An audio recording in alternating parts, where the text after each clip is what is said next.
Era pemotongan suku bunga The Fed yang juga menggerakkan suku bank sentral di berbagai belahan dunia sudah dimulai. Tapi era baru suku bunga global ini masih belum banyak menggerakkan pasar di Indonesia. Apakah karena kita terlalu dini untuk menilai? Apa saja harapan pasar untuk Menteri Keuangan yang baru? Apa saja saham yang bisa dipilih oleh para investor? Berikut ini analisis dan tips dari Fat Budiman, Head of Investment Specialist Maybank Sekuritas Indonesia.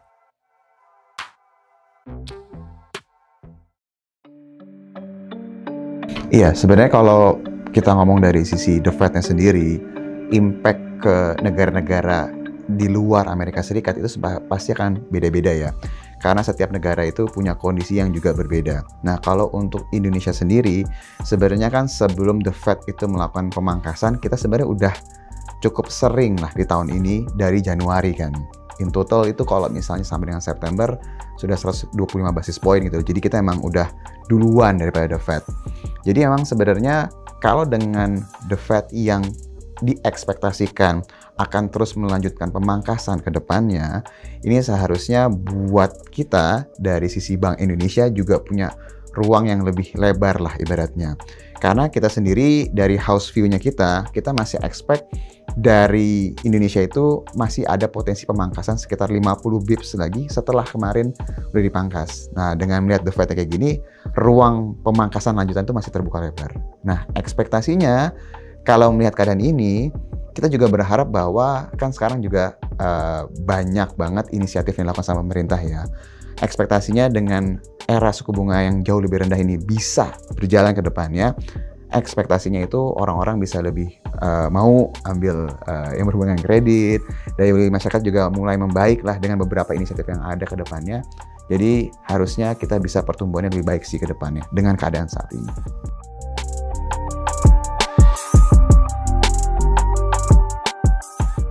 Jadi kalau misalnya dibilang potensi pemangkasan suku bunga itu seharusnya akan memberikan impact yang positif terutama ke negara-negara yang lebih high risk lah ya di mata investor seperti emerging market seperti Indonesia. Nah, kalau misalnya dilihat juga dari inflow ya, baik SRBI, SBN, equity, di antara tiga ini yang paling bagus kan dari awal tahun sampai sekarang tetap SBN ya. Cuma memang ya beberapa minggu terakhir inilah kita nggak mulai ada outflow.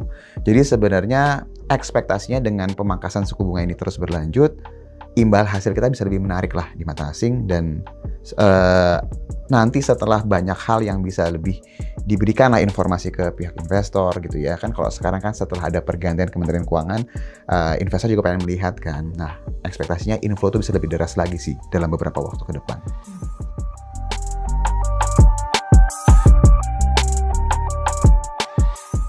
Iya, jadi sebenarnya IHSG atau kita ngomong pasar saham Indonesia ya, itu sudah sangat membutuhkan cerita pertumbuhan lah sebenarnya. Kan kita tahu dalam beberapa waktu terakhir ini ekspektasi pertumbuhan itu lebih ke arah stagnan kan. Jadi memang butuh yang namanya gebrakan-gebrakan.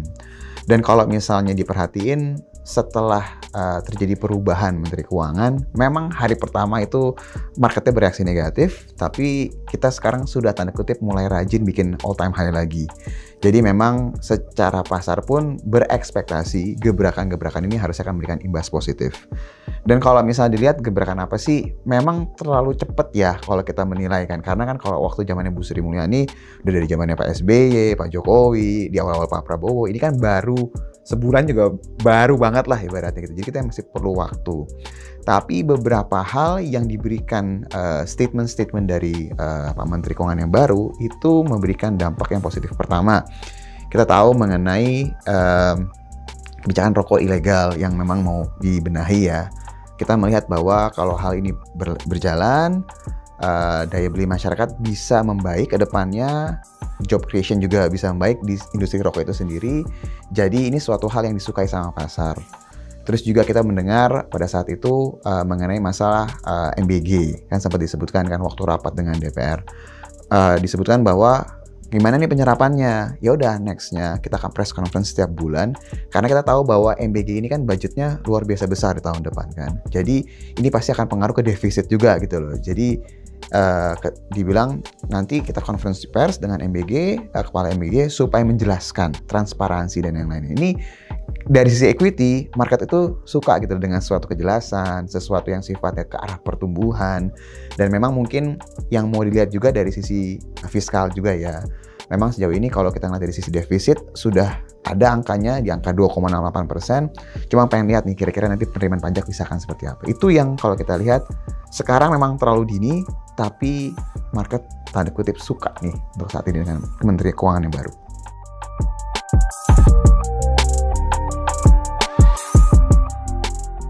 Kalau IHSG kita ngomongin tahun ini udah tinggal hitungan hari lah ya. Kita udah mulai ngomong ke depan. Jadi kalau tahun ini fair value-nya sekitar 8.000 house view kita.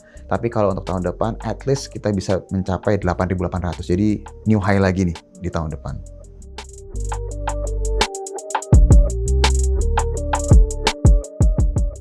Ya, jadi kalau misalnya kita ngelihat dari gebrakan-gebrakan yang dilakukan sama Menteri Keuangan juga dan apa yang dilakukan sama pemerintah sekarang, seperti yang kemarin juga yang pengalihan 200 triliun dari Bank Indonesia ke Himbara, kita expect harusnya saham-saham seperti perbankan akan diuntungkan juga dengan keadaan ini. Jadi seperti saham seperti BRI, Bank Syariah Indonesia, dan juga salah satu bank digital yang memang cukup menarik ya diperhatikan saat ini karena terus membaik nih secara marginnya, itu seperti Bank Jago. Nah, untuk yang memang suka dengan daya beli masyarakat, kita expect yang berhubungan dengan pakan ternak ayam atau poultry lah, kita bisa bilang. Itu ceritanya memang dari MBG ya. Terus yang kedua, beberapa emiten itu seperti Java, kita lihat marginnya potensi mulai terus membaik ke depannya. Karena memang dia punya produk yang secara margin lebih bagus, yang ready to eat-nya. Sama kita melihat bahwa harga ayam hidup ini sudah terus membaik nih dibandingkan beberapa kuartal sebelumnya.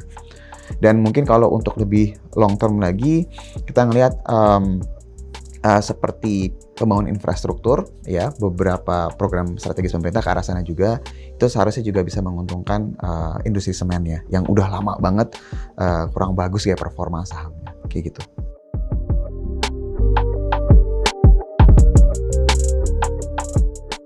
Jadi saham rokok ini sebenarnya ada beberapa hal yang cukup menarik yang perlu diperhatikan ya. Yang pertama itu mengenai statement Pak Menteri Keuangan mengenai kan dia sempat bercanda kan, kenapa cukainya kok mahal banget gitu kan. Kalau sampai ada perubahan terkait dengan cukai ini pasti akan masif karena perusahaan rokok itu kan marginnya paling besar tergerus karena cukai rokok. Itu yang pertama. Yang kedua yang mau kita lihat tuh mengenai masalah pemberantasan ilegal ini. Karena ini impact-nya ini cukup besar ya, efeknya domino ya. Efeknya itu bisa dari sisi daya beli masyarakat, terus juga job creation-nya juga. Ini impact-nya akan bagus banget. Jadi kalau ini semuanya on track, mungkin perusahaan rokok ini perubahannya udah struktural gitu ya. Dan kalau yang selama ini terlalu negatif, ini berangsur-angsur mulai netral ke arah positif nih sebenarnya. Jadi kita akan lihat terus kalau memang semuanya on track, industri rokok akan menjadi salah satu yang menarik juga di tahun depannya. Keputusan bisnis terbaik datang dari data, bukan tebakan. Mudah berlangganan Business Insight dengan subscribe with Google.